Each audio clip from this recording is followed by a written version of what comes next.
حضرت امام ابو حنیفہ رحمۃ اللہ علیہ بہت عبادت گزار اور پرہیزگار تھے اور کاروباری لین دین میں اس قدر احتیاط کرتے تھے کہ ان کی آمدنی میں کوئی ایسی رقم شامل نہ ہو جائے جس کے ناجائز یا حرام ہونے میں ذرا سا بھی شبہ ہو۔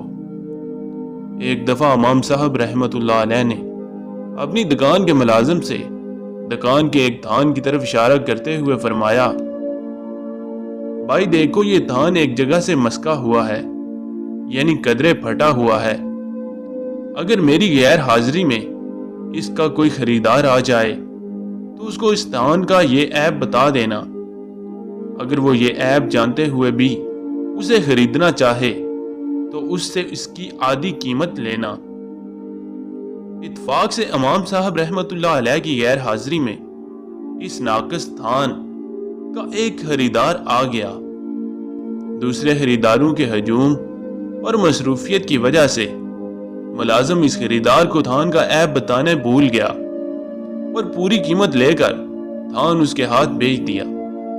شام کو امام صاحب رحمۃ اللہ علیہ دکان پر تشریف لائے تو اس ملازم سے پوچھا کہ وہ عیب والا تھان بک گیا ہے یا نہیں۔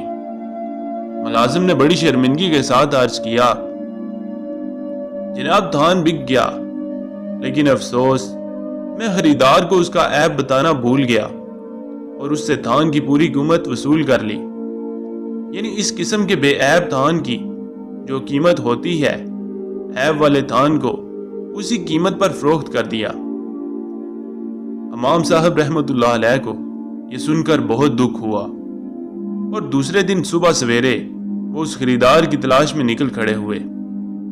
ملازم سے خریدار کی شکل و صورت، لباس وغیرہ کے بارے میں پوچھ لیا تاکہ اسے پہچان سکیں۔ وہ جس طرف گیا تھا اس طرف گئے تو کسی نے بتایا کہ وہ شخص حجاز جانے والے ایک قافلے میں شامل ہو کر یہاں سے روانہ ہو گیا ہے۔ امام صاحب رحمۃ اللہ علیہ نے ایک تیز رفتار اونٹنی لی اور اس شخص کی تلاش میں حجاز کی طرف روانہ ہو گئے۔ انہوں نے دوسری منزل میں اس قافلے کو جا لیا جس میں وہ شخص شامل تھا۔ امام صاحب نے اس سے مل کر اسے بتایا کہ بھائی جان، جو تھان آپ میری دکان سے خرید کر لائے ہیں اس میں یہ عیب ہے۔ افسوس کے ملازم نے آپ کو یہ عیب نہ بتایا اور آپ اسے بے عیب تھان کی قیمت وصول کر کے آپ کو بیچ دیا، حالانکہ میں نے اسے ہدایت کی تھی کہ خریدار کو اس کا عیب بتا کر اس کی نصف قیمت لینا، اور ملازم میری ہدایت بھول گیا تھا اور اپنی غلطی پر سخت شرمندہ ہے۔ اس کی غلطی کے لیے میں آپ سے معافی چاہتا ہوں۔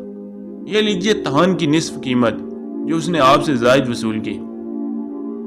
خریدار امام صاحب رحمۃ اللہ علیہ کی دیانت اور پرہیزگاری کو دیکھ کر حیران رہ گیا اور بے اختیار اس کے منہ سے نکلا، اے ابو حنیفہ، خدا کی قسم آپ اس امت کی آبرو، قوت اور زندگی ہیں، ہم آپ پر جتنا بھی فخر کریں کم ہے۔ پھر جب امام صاحب اس سے رخصت ہونے لگے تو اس نے ان کے ہاتھوں کو بوسہ دیا، دور تک ان کے ساتھ گیا اور بڑی محبت اور بڑے احترام کے ساتھ ان کو الوداع کہا۔ دوستو، امید کرتے ہیں کہ آج کی ویڈیو آپ کو پسند آئی ہوگی۔